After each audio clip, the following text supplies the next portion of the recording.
I have to say, Escanor lived up to the hype. Like, legit lived up to the hype in this episode of Nanatsu no Taizai, or also known as Seven Deadly Sins: Revival of the Ten Commandments, or Revival of the Commandments.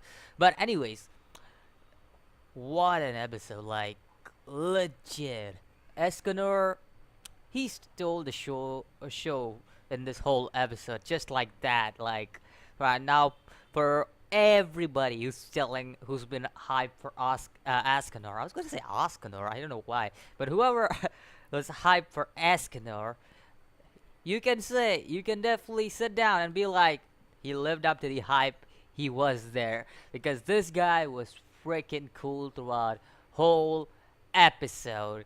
But before I get into the Escanor part, let's give a little appreciation for Cheriko too, as she hold out the first half. I give it to her. Like, she was awesome during the first half. Like, legit, you see all these like Galan playing with those golfing, like he's golfing those rocks and stuff towards Jericho and the others, and you could clearly see that Jericho is bleeding and stuff, and she's trying to just hold out so that she could at least find a safe place to hide.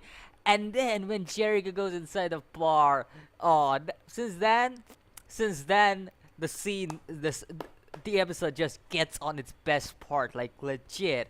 Since the bar part, as soon as Galan like legit breaks that breaks the rock, and he sees Escanor in that in that rock, hiding and stuff. He starts drinking like Escanor, like Galan and the other chick. I don't remember the name, but the other chick basically start drinking and stuff, and they're like, "Oh man, this alcohol stays good and stuff."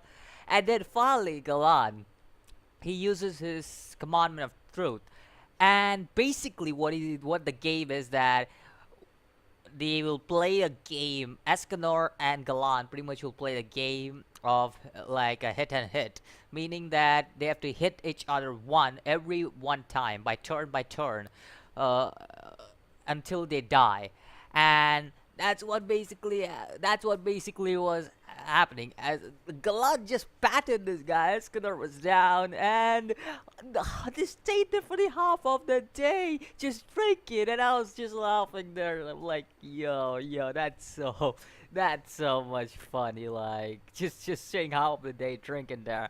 Now let's get into the badass part. When Galan lifts that axe, he legit, like, that axe was like a Thor hammer to him. It legit just went down like, yeah, I can't do anything here. He got got that axe, and boom, damn. That's all you could see him doing. Like, that axe just fell down. It was like, is this axe for real with me right now? Like, legit. And then when that happens out of all things, you could see that Ascador just swipes that axe, and he's like, "Oh, this isn't for demons like you." He just swipes that axe out of his reach, like just out of nowhere, just takes that away, and he's standing in this cool position, and he's like, "Yo, that was so cool." I have to say that was so cool.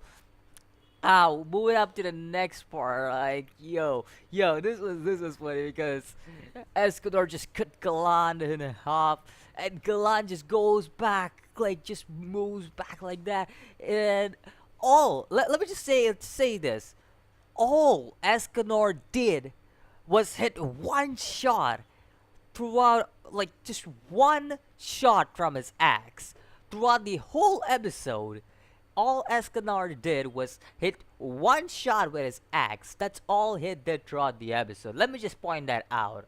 And he still defeated both the demons, both the commandments, just like that. He just defeated them just like that. Yo, take that. Like, oh, just like that. He just like, legit. He just had one shot. Like, you could see Galan charging up and stuff. He's just blast up Escanor. Galan's power level, let me tell you, it was 40,000. Yep, you heard me. It was 40,000, which is a damn high power level considering as of right now, because later on the power level gets really messed up through what I know, because I know Demon King Meliodas' power level is about 60,000. Minor spoilers, she's there. But I know that that is gonna happen like 60,000. Like, that's some broken power level. And Escanor already surpasses that power level and goes like what, 50,000, and he's still growing during the day. Now obviously Escanor's weakness is night, because during night he becomes a weak old man, while during the day he becomes this buffy man with all these powers and stuff. Obviously that's his weakness. The night is his weakness, which kind of is bullshit in my eyes, but I don't give a damn because he's a cool character. Like, not gonna lie, he's definitely everyone's favorite sin, and I would say I really like the character. But for me, still, even though it's everyone's favorite sin, I still love Bond because that's my favorite sin out of all people. That's Kanora's second for me. I'm sorry to disappoint you, but I still like Bond more than Escanor. Even though he's not been in manga for about 42 weeks or something, I still don't give a damn. I still don't give a damn. He's still my favorite character, and I'll still stick to my favorite character, that is Bond, even though Escanor is cool. Now, let me talk. Yo, this man Escanor, like, legit. I have to say this. All Escanor did is, should I, like, I don't want to be a feminist. Like, like, I want, I don't want, what did you say? I didn't want to be a feminist. I want to be like something like that. And he's like, yo. Just as she pulled out the soul of Escanor, just blasts off her stomach. Like, yo, that shit was just, oh. I know I'm taking I know I'm messing my words up, but it's so cool. This episode was so cool. Like, I think so. Everybody will agree. This episode was too good. Like, the best episode throughout all of Seven Deadly Sins. I'm pretty sure everyone will agree. Just to this man living up to the hype that was built around this man. Like, yo, this man just lives up to the hype. All needed. And that is so cool. Like, yeah. Also, Escanor loves Merlin. Yeah. What? You did not know that? You did not know that? Yeah, Escanor loves Merlin. Yeah. And let's not. Let's talk about. Let's just say that Escanor is really a cool character, and definitely praise the sun, cause this is, damn, this episode was just damn good. Like, legit, it was such a good episode. It's hands down most probably one of the best, if not the best episode I've seen in all of Seven Deadly Sins. Like, legit.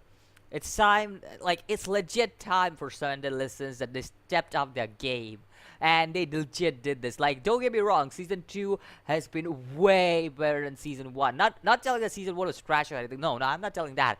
But considering how good season 1 was, to see season 2 be animated so beautifully, so well, and at the same time it's still following the storyboard so good, I just have to say it is cool. Like, it is just cool to see that stuff. Like, hands down, it's awesome. Like, this is just awesome. Now, let me know what you think. Do you think this is the best episode throughout all of Seven Deadly Sins? Do you think there is another episode? Let me know if this is not the best episode of the Seven Deadly Sins. What do you think is the best episode that you have seen throughout all Seven Deadly Sins? And let me know, what do you think personally about this episode too? And I'll see you in the next video. As always, peace.